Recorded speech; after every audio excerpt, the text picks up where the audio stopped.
സന്ദേശമില്ല, കോളുകളില്ല. അപ്പോഴും ആ വ്യക്തി നിങ്ങളുടെ മനസ്സിൽ പതിഞ്ഞിരിക്കുന്നു. കാരണം എല്ലാവർക്കും എൻ്റെ ചാനലിലേക്ക് സ്വാഗതം. ആശയവിനിമയം ഇല്ലെങ്കിൽ പോലും നിങ്ങൾ എപ്പോഴെങ്കിലും ആരെങ്കിലും കുറിച്ച് നിർത്താതെ ചിന്തിക്കുന്നതായി കണ്ടെത്തിയിട്ടുണ്ടോ? സന്ദേശങ്ങളില്ല, കോളുകളില്ല, പക്ഷേ അവ ഇപ്പോഴും നിങ്ങളുടെ ചിന്തകളെ ഉൾക്കൊള്ളുന്നുണ്ടോ? ശരി, ഇന്ന് നമ്മൾ ഈ പ്രതിഭാസത്തിന് പിന്നിലെ മനഃശാസ്ത്രപരമായ കാര്യങ്ങൾ പര്യവേക്ഷണം ചെയ്യുകയാണ്. ആരെങ്കിലും നിങ്ങളുടെ മനസ്സിൽ കുടുങ്ങിക്കിടക്കുമ്പോൾ ആശയവിനിമയം ഇല്ലെങ്കിലും അതിന് കാരണമായേക്കാം.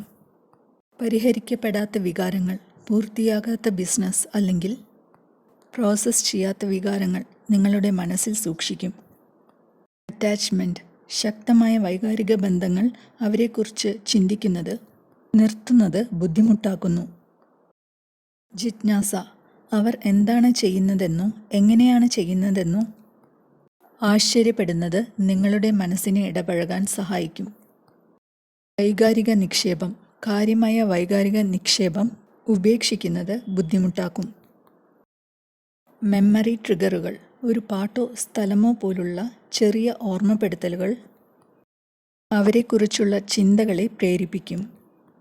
ഇത് ആശയവിനിമയം മാത്രമല്ല, പ്രധാനപ്പെട്ട ബന്ധങ്ങൾ ഓർക്കാൻ. നമ്മുടെ മനസ്സ് വിചിത്രമാണ്, അവയെക്കുറിച്ച് ചിന്തിക്കുന്നത് സ്വാഭാവികമാക്കുന്നു.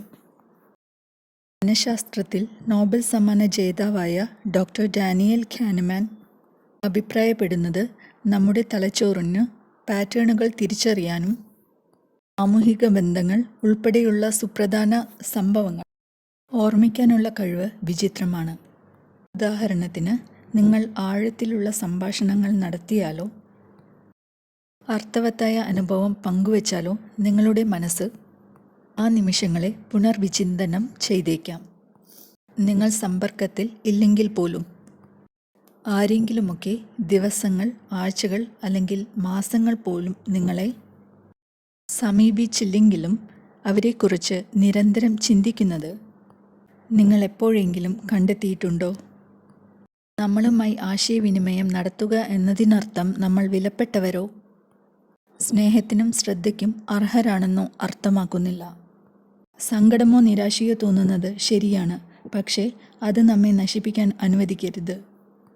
പകരം നമ്മെ അഭിനന്ദിക്കുകയും വിലമതിക്കുകയും ചെയ്യുന്ന മറ്റ് ആളുകളുമായി ബന്ധം സ്ഥാപിക്കുന്നതിൽ ശ്രദ്ധ കേന്ദ്രീകരിക്കുക. നമുക്ക് സന്തോഷവും സംതൃപ്തിയും നൽകുന്ന പ്രവർത്തനങ്ങളിൽ ഏർപ്പെടുക.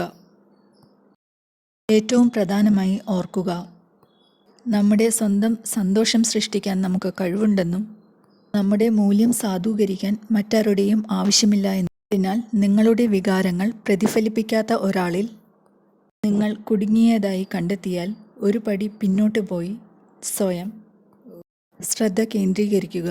നിങ്ങൾ സന്തോഷത്തിനും സ്നേഹത്തിനും അർഹനാണ്. അത് ആദ്യം സ്വയം സ്നേഹിക്കുന്നതിൽ നിന്നാണ് ആരംഭിക്കുന്നത്. നിരന്തരമായ ചിന്തയുടെ പിന്നിലെ മനഃശാസ്ത്രപരമായ കാരണങ്ങൾ തിരിച്ചറിയുന്നത് നിങ്ങളെയും നിങ്ങളുടെ ബന്ധത്തെയും നന്നായി മനസ്സിലാക്കാൻ സഹായിക്കും.